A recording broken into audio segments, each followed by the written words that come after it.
Welcome to the AFR Saints channel, where we provide you daily content on your favorite team, the New Orleans Saints. Do us a favor and hit that subscribe button. Be sure to leave your comments below and smash that like button. Who dat? Matthew Paras joins us now. He's a Saints writer for NOLA.com. How are you, dude? Hey, good. Thanks for having me. Welcome to our dysfunctional family. We're glad to have you. It's great times here. Hey, you got a piece up talking about some free agent targets for the New Orleans Saints.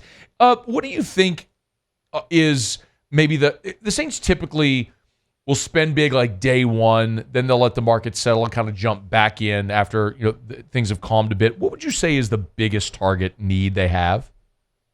Yeah, I would go with pass rusher. I think tackle. Well, tackle I think is their biggest need, but I think that makes a lot more sense to fill through the draft. Just if you look at how the draft shakes out this year. But I think there's some really nice, intriguing pass rushing options for the Saints there. I think some cheaper kind of mid-tier deals that they'll probably do this year rather than spend big like they did last year with Derek Carr. They don't really have the room to do that this year. But I do think there are some people on the market that make a little sense, and that was what the list today was trying to provide a little bit, but ultimately it was kind of more of a guessing game. So, what would you say of the names you provided that you think could be a realistic target? Yeah, I'm really interested to see if they go after Josh Uche. I think that's a guy that makes a lot of sense for them.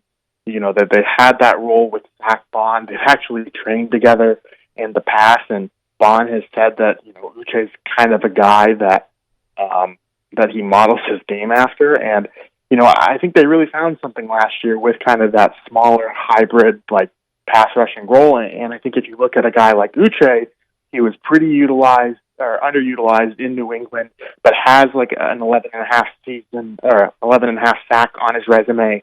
Only had 3 this year, but that might benefit the Saints in terms of if they're looking at cheaper options. I think he's really interesting.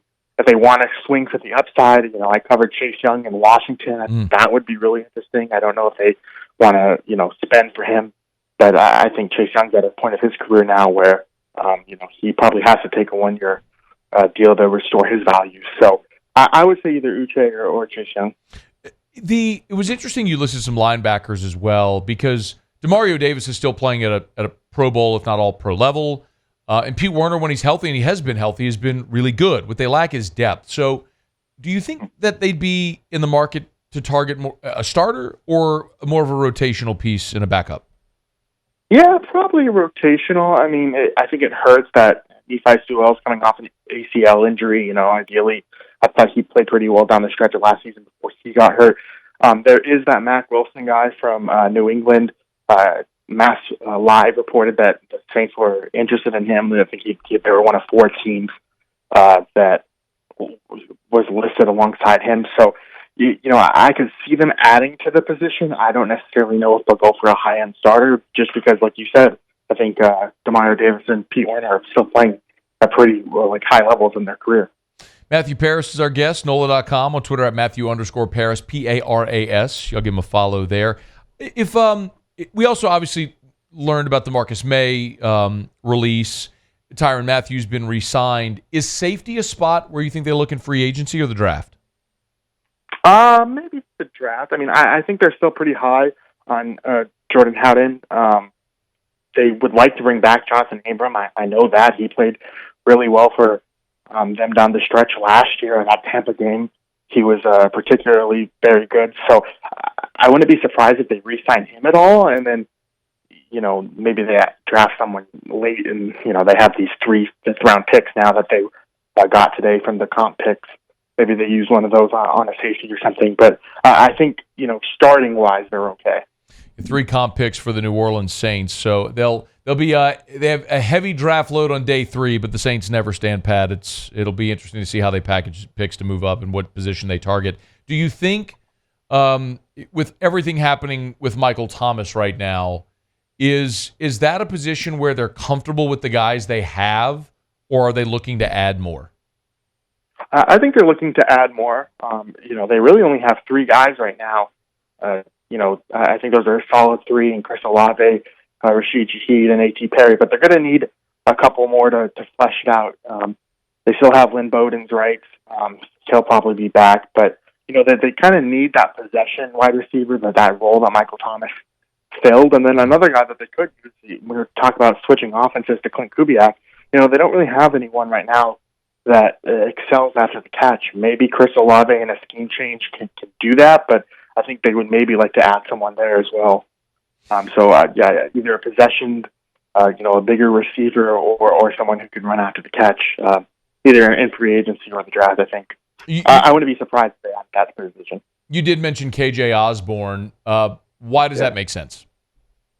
Yeah, I just think the familiarity with Clint Kubiak, he had a career year under Kubiak in 2021, isn't a guy that has had a lot of success in his career, so maybe he comes cheaper, but he's a guy that kind of excels after the catch. I think his career best is 5.1 or something like that in that regard. And, you see this a lot, right, in terms of when new coaches are hired, they bring guys with them. In Washington, Cliff Kingsbury they added Zach Ertz, someone familiar with that system. But I was looking for guys like that.